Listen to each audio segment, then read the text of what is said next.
الفيديو ده بيوضح معانا في ما وراء الكواليس مرحلة شحن المنتج للعميل عن طريق السلم أو الونش. ده جهاز عروسة موجود معانا بيتنقل بونش هيدروليك. أول حاجة معانا عملية فك الشغل وتحضيره وتجهيزه وتجهيز أماكن التوزيع بتاعته.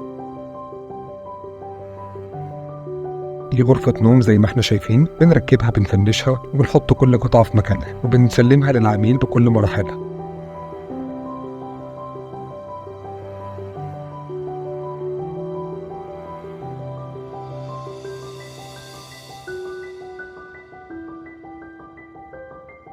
وبنجرب وبنشيك على كل قطعة.